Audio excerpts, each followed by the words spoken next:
All right, this video is primarily for candidates looking to test for the position of engineer. I'm Division Chief Ryan Lamb. I also have in the office here with me Battalion Chief Tony Demos. He's going to be making sure if I say anything that maybe is unclear, he's going to help clarify those issues. So the purpose of this video and the attached email is I want to try and provide as much information as I can about the upcoming 2018 engineer driver testing process.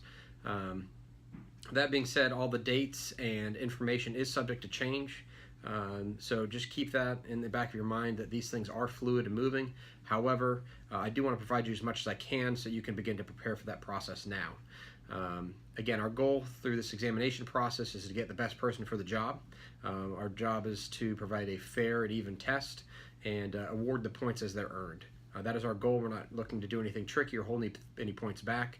Our goal is to provide as many points out as we can as they are earned. That being said, one of the changes this year that is going to be coming to the engineer testing process is GoPros.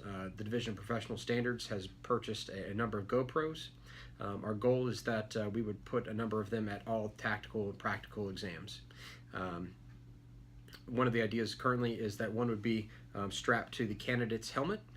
So it would be a bit of incumbent upon the candidate to, whatever you see, say, and hear is what that camera is going to record. So if you set a pressure, you can look at the gauge and confirm that pressure. Again, encourages verbalization from the candidate to make sure that the things that you say will be recorded by that GoPro. So with that, obviously, we anticipate about 60 candidates possibly testing for engineer. That is a lot of video between the pump test and the aerial. So frankly, out of 60 candidates, roughly 2 hours of video apiece. I don't have 120 hours to sit here and review videos with everybody. So when you come in for your review, you will look at the score sheets, but you're not going to be looking at all of your video at that time. That video is going to be used by myself, the rest of the Division of Professional Standards, if an issue comes. Again, our goal is to give you the points that you earn. So if there's a discrepancy in a score sheet, we will go back and we will review that video and reward points. Again, we're giving you points if you earned them. If there's still a discrepancy, we don't award points and a grievance is filed. We'd encourage that. Our anticipation is we can try to circumvent some of these, and again, if it's right, we'll make it right. If it's not, then we'll not move forward with it. However, individuals still have the ability to move forward with a grievance if they see a violation in the union contract. At that time, the video would be reviewed by a member of the local's grievance committee to help resolve that grievance, if applicable. Post-test also with that video is not going to be given out to the candidates. It is a testing material. It is something that's developed between the Fire Academy and us. We've checked with our legal department. That is not subject to public disclosure under Florida Statute 119. That being said, the Southwest Florida Public Service Academy, or the Fort Myers Fire Academy as we know them, will be conducting our testing for us again this testing cycle with assistance from the Division of Professional Standards and assistance in creating that test, and then also with the proctoring.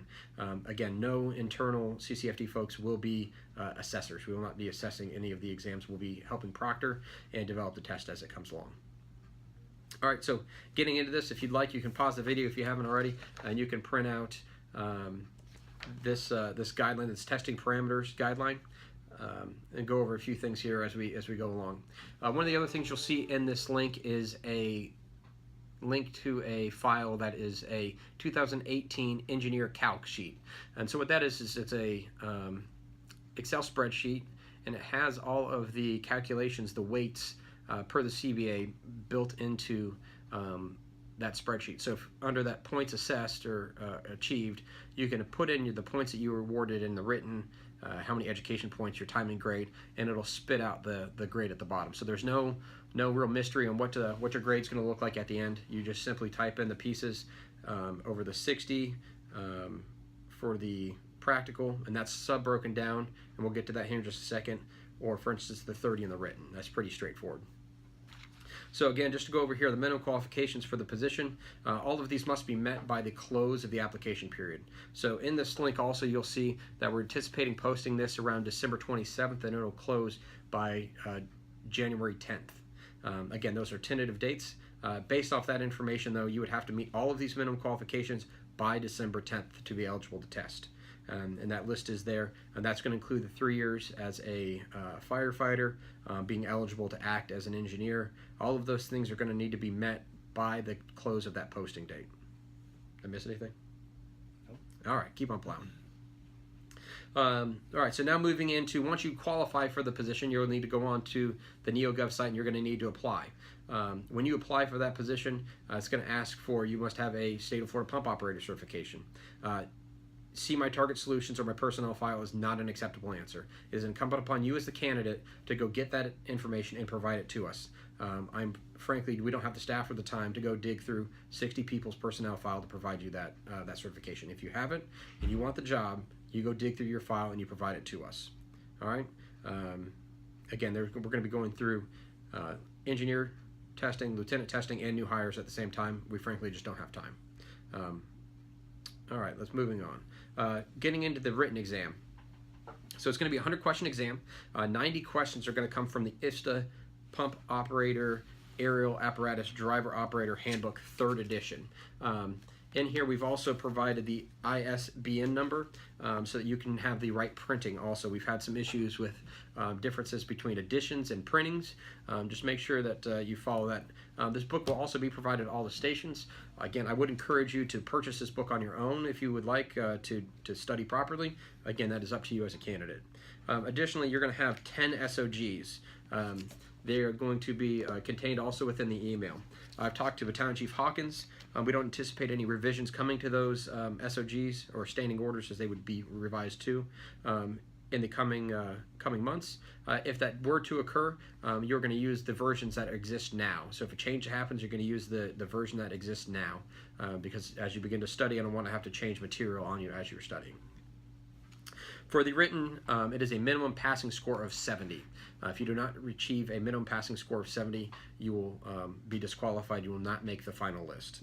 However, if somebody gets a 65 or below, based off your written test score, you will not move on to the practical. Part of the reason we would have somebody who's over a 65 to 70 test is that if a couple questions get thrown out, somebody's at a 68, now they would have made it. We didn't have them test. And the most I've ever seen is 1 or 2 questions. I've never seen 5. So we're putting a little grace period in there, but also we don't want to, with the number of people we have potentially testing, it's quite a few to pump through this process. So again, if you are below a 65, you will not move to the practical. If you are below a 70 at the end, you will not make the final list. And in areas where there's a conflict between materials, so obviously there's quite a few materials here. The prevailing order of documents is going to be CCFD policies, so that includes our SOGs, standing orders, or engineer proficiency manual. That's going to be the first one. Then the manufacturer specification for the apparatus, if that's a necessary question, and then the ISTA manual. So again, it's CCFD policies, manufacturer specifications, and then the ISTA book. Getting into the practical part here, this practical portion is 60% of the overall test, and then that 60, if you can imagine that, is further broken down into 70-30. So if you achieved a perfect score on the pumping, you get 70, perfect score on the area, you get 30, you add those together, and that's how you get your 60 points.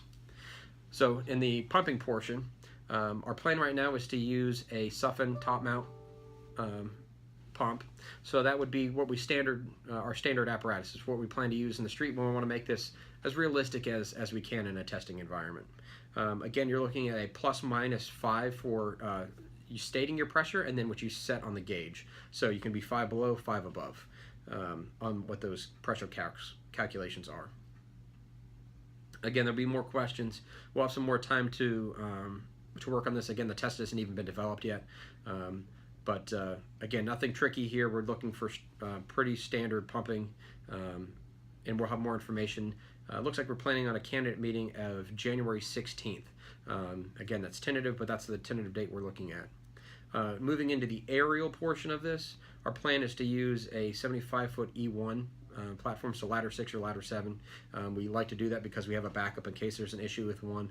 We don't want to have one person testing on a mid-mount and then somebody testing on a rear mount. So it's our plan right now is to use ladder 6 or ladder 7 for that aerial portion. again, more questions will come, and we'll do our best to address them at the candidate meeting. There will be critical fails throughout both of these evolutions. They're mostly going to be around unsafe operations. If you fail to attempt a portion of the test, if you just say, I don't know how to do that, and you just say, I want to move on, that's not going to be a possibility. You're going to need to at least attempt and execute every portion of that test. If you fail to do that, again, you'll be excluded from the list. And additionally, if the proctor has to take over the pump panel, these new apparatus have a lot of safety features that will allow you to cavitate in some situations.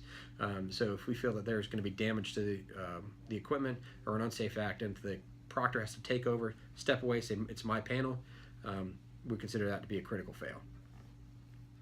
During those practical exams, you're going to have required PPE. You're going to need a helmet, bunker pants with boots, and then gloves. You can wear mechanical gloves, or you're issued bunker gloves. That is your choice. Also, you're going to be allowed to use a dry erase marker or grease pen, whatever you would typically use in the field. You'd be allowed to use charts, those kind of things. We would not include in this, however. Moving on to the education portion, this is 5% of the overall.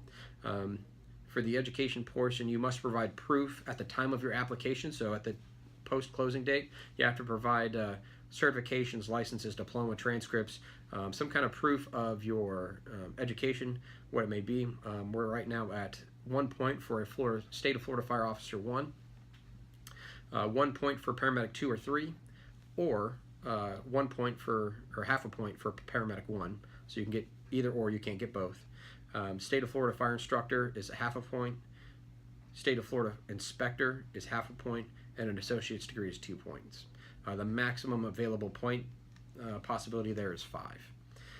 And then lastly, you have 5% for time and grade. This is calculated at 1/4% per year, and that's a max of 20 years, is going to equal that 5%. So it's 6 months plus 1 day will be rounded to the next full year. So again, if a posting is closing January 10th, you'd have to be 6 months and 1 day to be counted for another year based off of that date. And again, that will be calculated here by the Division of Professional Standards and done consistently across the board. Chief Demos, did I miss anything? Well, it sounds thorough. All right. Again, there'll be more information to come. There's a list of tentative dates in here talking about the written test, looking at January 26th, the practical exam at January 29th to February 3rd, and the candidate review dates. Again, we're looking at 15-minute segments for individuals to come in here, meet with myself and or Chief Bush and a representative from the Academy to go through that test. We've limited it to about 15 minutes apiece to let you come in, get your score, and take a quick review. And then a 10-day grievance period to make sure we get past that window. Again, if we have those issues, that might prolong that window. But we're looking at that window closing on February 23rd. Then I have to get all of this stacks of information over to Human Resources. Human Resources has to go back in. They have to audit and validate all of my scoring to make sure it's accurate. At that point, then the list would be released. I'm looking at a tentative date right now of March 19th for that list to go out and be final. So that being said, again, I know there's going to be continued questions as this process continues. However, we want to get you guys started, and as issues come up, we'll do our best to try and share that information back out to all candidates. All right, thank you very much.